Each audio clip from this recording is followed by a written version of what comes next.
እብዱ ንጉሥ የልጅነት ሕይወቱ በቤተ መንግሥት የመንበር ወራሽነት ማዕረግ ተኮትኩቶ ነው ያደገው። ይህ ግን እንደ ልጅ ቦርቆ እንዳያድግ ብቻ አይደለም ያደረገው፣ ፍጹም ብቸኝነትን ጭምር እንጂ። በድንገት ሳይጠበቅ ገና በጉርምስና ወራት ለንግሥና መንበር በቃም። ገና የንግሥናው ክብር ሳያጣጥም የንግሥና ምድሩ ከሀገርነት ወደ ግዛትነት ተሸንፋ ወደቀች፣ በከፊልም ገበረች። ሕዝቡ ሀገርነትን ያስመልሳል ብለው ሲጠብቅ፣ እሱ ግን ከሕዝቡ ራቀም። እንዲያውም ግዛቱን የሚጎበኘው ሌሊት ሌሊት ሆነ፣ ቀን ቀን እየተኛም። የግዛት ንጉሥነቱን የሕዝብ ችግር በጥንታዊ የሀገሪቱ የሥነ ሕንፃ ጥበብ የተንቆጠቆጡ አንዱን ቤተ መንግሥት እንዲሁም የሀገሪቱን የጥንታዊ ሙዚቃ አቀንቃኝ ለሆነ ድምፃዊ የትርኢት ማቅረቢያ ብሎ እንደገነባው ይነገራል። ከግብረ ሰዶማዊነት ጋርም በድብቅ ስሙ ይነሳል። የሚገርመው ይህን ሁሉ ማቀዱ አልቀረም።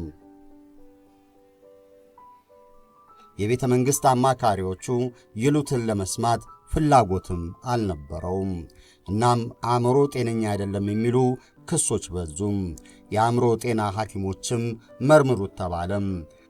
በውጤቱም ወፈፌነቱ ተረጋገጠ ተብሎ ከዙፋን መንበሩ ተነሳም። በሐይቅ ዳርቻ ባስገነባው ቤተ መንግሥት ለግዞት በተላከ በንጋታው ከአእምሮ ሐኪሙ ጋር ሞቱ ተገኘም። ዳክየው ንጉሥ፣ የተረት ተረት ንጉሥ፣ ሕልመኛው ንጉሥ እያሉ የሚጠሩት አሉ። ዓለም ግን እብዱ ንጉሥ በሚለው አብስታ ታውቀዋለች። ዳግማዊ ሉድዊግ የዘር ሐረጉ የሚመዘዘው ከንጉሣያን ነውና የእርሱ መንበር በሆነው የኒምፊስ ቤተ መንግሥት ነው የተወለደው። እንደ ጎርጎሮሳውያኑ አቆጣጠር በወርሃ ሐምሌ 1845። አባት ዳግማዊ ማክሲሚላን ንጉሥ ናቸው። እናት ማርያ ንግሥት። የንግሥና ግዛታቸው ደግሞ ዛሬ ጀርመን ብለን በምንጠራት አገር አንድ ክፍለ አገር በሆነችው ያኔ ራሷን የቻለች አገር በሆነችው ባቫሪያም። ወላጆቹ ኦቶ የሚል ስም እንዲወጣለት ነበር መሻታቸው። አያቱ ቀዳማዊ ሉድዊግ ግን የእሳቸውን ስም ወርሶም ዳግማዊ ሉድዊግ እንዲባል ወሰኑን። እሳቸው ለዚህ ያቀረቡት ምክንያት ደግሞ እሱ የተወለደበት ነሐሴ 25 ቀን እኔም የተወለድኩበት ቀን ነውና የሚል ነው። አንዳንድ የታሪኩ ከታቢዎች ግን እሱ የተወለደው በነሐሴ 24 ነው፣ እሳቸው ትርክቱን ከእሳቸው ጋር ለማያያዝ ቀኑን ቀይረዋል ሲሉ ከትበዋል።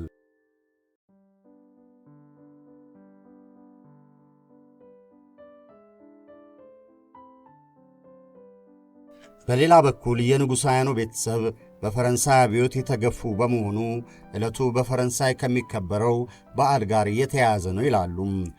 ንጉሥ ዘጠነኛ ሉዊስ የሚባለውን እንደ ቅዱስ የሚከበርበት ዕለት ነው ሲሉም ይዘረዝራሉ። እናም በጀርመንኛ ሉድዊግ በፈረንሳይኛ ሉዊስ ማለት በመሆኑ ከውልደት ቀኑ ጋርና ከክብረ በዓሉ ጋር ተያይዞ ወጣለት ባይ ናቸው እነዚህኞቹም። በዚህም ተባለ በዚያ ዳግማዊ ሉድዊግ በአሳዳጊ ሞግዚቶቹ በበዛ ቁጥጥር ስር ማደጉን ይነግሩናል። ሁሌም ንጉሥ መሆኑ እየተነገረው ገና ከልጅነቱ እንደ ንጉሥ ያደገም። በዚህ ላይ አባትና እናቱ ብዙም እንደ ልጅ የማይንከባከቡ ለአሳዳጊ ሞግዚቶቹ የተተወ ልጅ ይሉታል። አብሮት ኦቶ የተባለው ታናሽ ወንድሙ ቢኖርም ዳግማዊ ሉድዊግ ግን በጣም ብቸኛ ነበረም ይላሉ። ይህም በስተኋላ በንግሥና ዘመኑ ላሳያቸው ያልተገቡ ባሕርያት ገፊው ምክንያት እንደሆነም ይጠቅሳሉ። የሚገርመው ወንድሙ ኦቶም ዳግማዊ ሉድዊግ ከሞተ በኋላ የንግሥና መንበሩን ቢይዝም በተገቢው መምራት አለመቻሉ ነው። በአእምሮ ጤና ማጣት።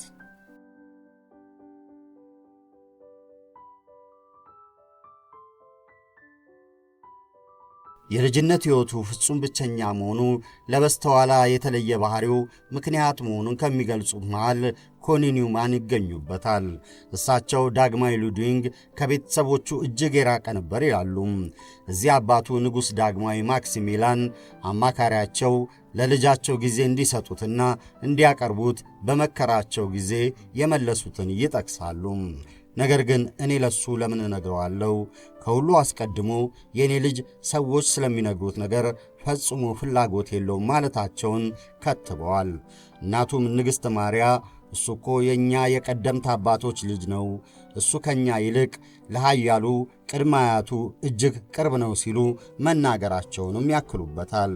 ሉድዊግ እንዲህ ከወላጆቹ ፍቅር ሳያገኝ በአሳዳጊ ሞግዚቶቹም እንደ ንጉሡን ንጉሥ የሚያደርገው ይህን ነው እየተባለ ማደጉ ለበዛ ብቸኝነት ዳርጎታል ነው ተረኩም። ምናልባትም ደስተኛ የሚሆነው አባቱም በአልብ ሐይቅ ዳርቻ ወደ አሰሩት ቤተ መንግሥት ሲሄድ ብቻ ነበርም ይላሉ።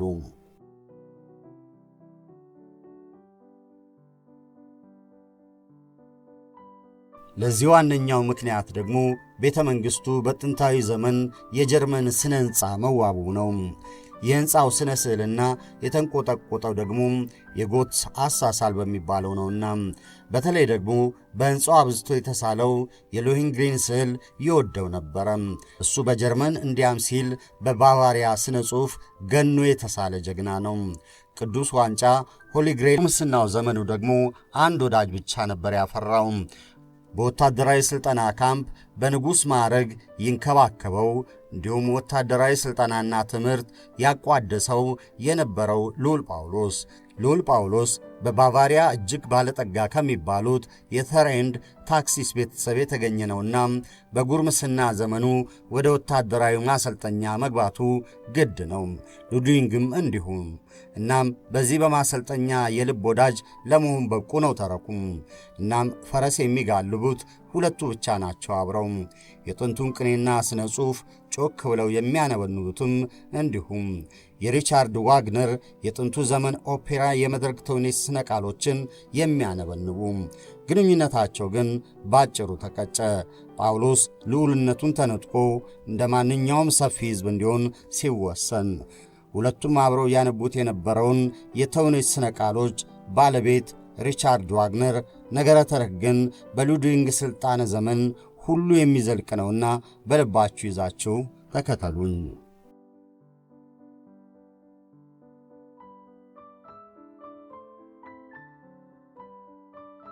ሉድዊግ ሳይጠበቅ ነውና ገና በ19 ዓመቱ የንግሥና መንበር ላይ የወጣው። ምክንያቱ ደግሞ አባቱ ንጉሥ ዳግማዊ ማክሲሚላን በድንገት በ3 ቀን ሕመም በማረፋቸው። እናም የባቫሪያ ዳግማዊ ሉድዊግ ተብሎ ነገሰም። በእርግጥ እሱ ራሱን ለንግሥና ያዘጋጀ አልነበረም። ከልጅነቱ ጀምሮ እንደ ንጉሡን ተብሎ ቢያድግም፣ ይሁንና ወጣትነቱ እንዲሁም መልከ መልካምነቱ በባቫሪያ ከዛም አልፎ ባሉት የጎረቤት አገራት በሕዝብ ዘንድ ይወደድ ዘንድ አስቻለው። እሱም አባቱ በሕዝብ አስተዳደር ይከተሏቸው የነበሩ ፖሊሲዎችን እንደነበሩ እንዲቀጥሉ ወሰነም። ሌላው ቀርቶ በአባቱ ዘመን ሥልጣን ላይ የነበሩ ሹሞችን አልነካቸውም። በዛው የሹመት መንበራቸው ላይ እንዲቀጥሉ ተዋቸውም። የእሱ የልቡ መሻት ስነ ጥበብ፣ ሙዚቃና የሥነ ሕንፃ ጥበብ ነበሩ። በዚህ ረገድ የንግሥና መንበሩ ላይ እንደወጣ ያደረገው የመጀመሪያ እርምጃ ለዚህ ማሳያ ነው።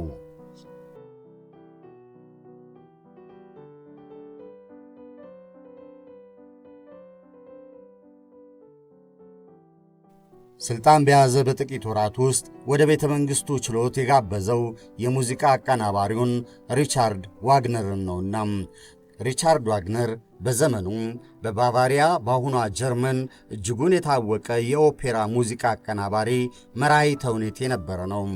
ዳግማዊ ሉድዊግ ደግሞ ከልጅነቱ ጀምሮ የሚያደንቀው ነውና ወደ ቤተ መንግሥቱ ችሎት ቀድሞ ቢጋብዘው የሚደንቅ አይደለም ይላሉ የታሪኩ ከታቢዎች። በዛኑ ዓመት እንዲሁ የማይጠበቅ ሁለተኛ እርምጃ ወሰደም። ታላቅና ድንቅ ቲያትር ቤት ይሠራ ዘንድ ነውና የመሠረት ድንጋይ ያስቀመጠው።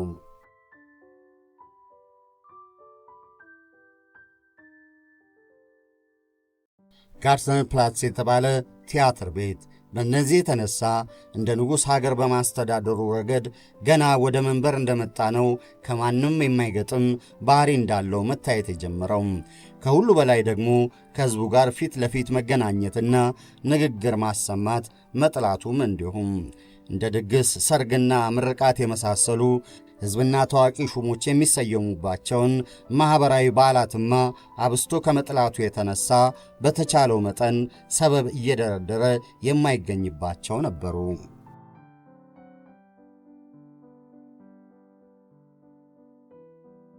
ዳግማዊ ሉድዊግ ወታደራዊ ሰልፍ የተመለከተው እንዲሁም የጎበኘው በሥልጣን ዘመኑ አንድ ጊዜ ብቻ ነው። በንጉሥ ችሎትም ግብር ያበላው እንዲሁም እጅግ የላቀ የፈጠራ አእምሮ ያለው ልጃቸው ከሕዝብ መነጠሉና የቀን ቅዠታ መሆኑን እናቱን ማሳሰቡ አልቀረም። በተለይ የንግሥና መንበር የሆነችውን ሙኒክን እየጠላ መምጣቱና ወደ ገጠር ጉብኝት ማዘንበሉ እንዲሁም ከመንግሥት አስተዳደር መራቁ በዙፋኑ ዙሪያ ያሉ ሹሞች ላይ ጭንቀት ያስከተለ ነበረ። ይሁንና በሕዝቡ ዘንድ የነበረው ተወዳጅነት ግን እጅጉን እየጨመረ የመጣም። ለዚህ ምክንያቱ ደግሞ ዳግማዊ ሉድዊግ ወደ ገጠሪቱ ባቫሪያ አብስቶ መጓዙ ብቻ አይደለም። በጉዞ ላይ ከሚያገኛቸው ገበሬዎችና የጉልበት ሠራተኞች ጋር ባገኘው አጋጣሚ ቁጭ ብሎ ማውጋቱ ነው። ከዚህም ባለፈ በዚህ ጉዞው በጥሩ ሁኔታ ተንከባክበው ላስተናገዱት ደግሞ ደጎስ ያለ ስጦታና ሽልማት መስጠቱም እንጂ። በዚህም የተነሳ በባቫሪያ ሕዝብ ዘንድ እስከ ዛሬም ድረስ ኡንሰር ኪኒ ተብሎ ይጠራል። የእኛ ተንከባካቢ ንጉሥ እንደማለት ነው።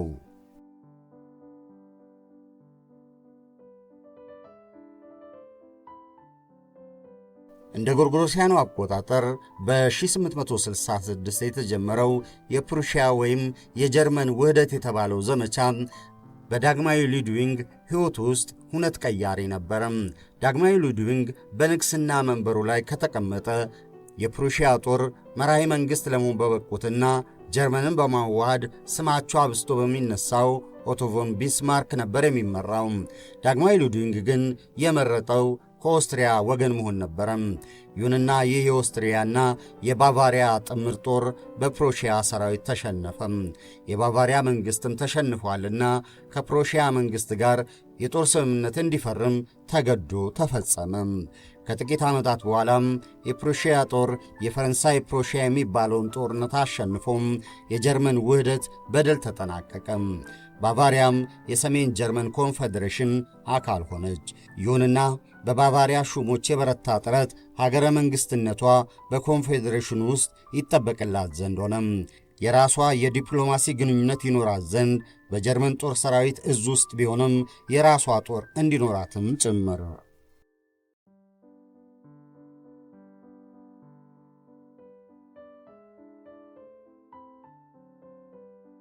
የፕሩሺያ ወይም የጀርመን ውህደት የመሩት ቢስማርክ የፋይናንስ ተጽዕኖ ጫና በማሳደር ባቫሪያ በጀርመን ስር እንድትጠቃለል በብርቱ ጥረዋል።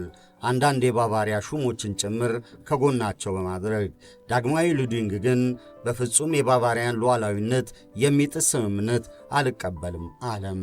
እንደ ጎርጎሮሳውያኑ አቆጣጠር 1870 ወርሃ ሰኔ 18 ቀን የፕሩሺያ ወይም የጀርመን ውህደት ተጠናቆ ንጉሥ የሚሾሙበት ቀን ነበረ።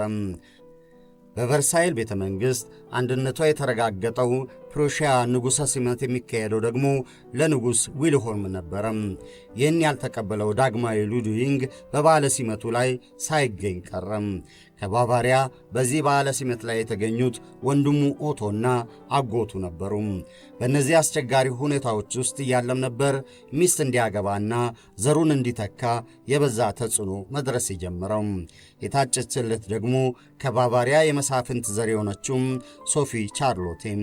ሁለቱም በሙዚቃ አቀናባሪው ሪቻርድ ዋግነር ፍቅር ያበዱ ነበሩና ጥሩ ግንኙነት መፍጠራቸው አልቀረም በደብዳቤ።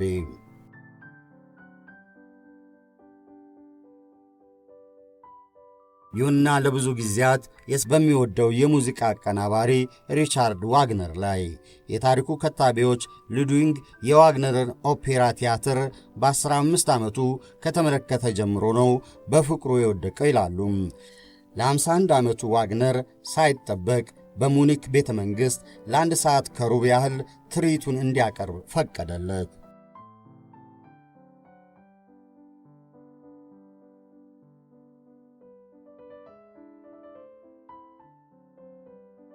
እንዲሁም ከዛ በኋላ የተለያዩ ኦፔራዎችን እንዲጽፍ የንጉሣውያን ማረፊያ ቤተ መንግሥቶችን ፈቀደለት።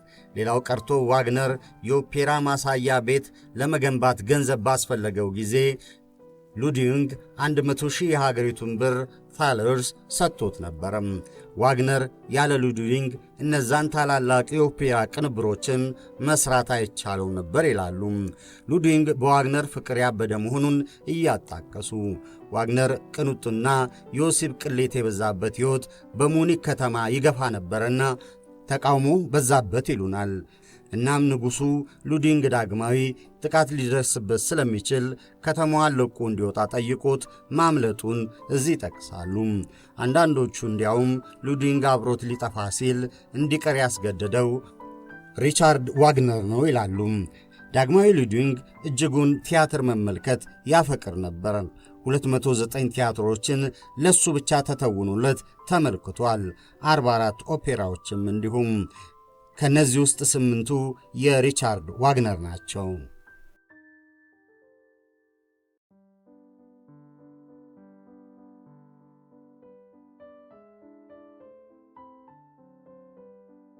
የባቫሪያው ንጉሥ ዳግማዊ ሉድዊግ በመንበሩ ተቀምጦ ሕዝብን ማስተዳደር ተወው።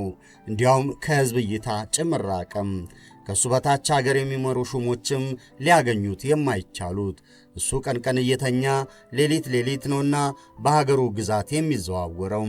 በዚህ ዘመን ታዲያ አብስቶም ለራሱ ሥራ ያደረገው ደግሞ እጅግ ውብ ቤተ መንግሥታትን መገንባት ሆነም። እጅግ ድንቅ የሆኑ 3 ቤተ መንግሥቶች እንዲገነቡ አድርጓል። ስሞቹ ጀርመንኛ ናቸውና እንዳላበላሻቸው ትቻቸዋለሁ።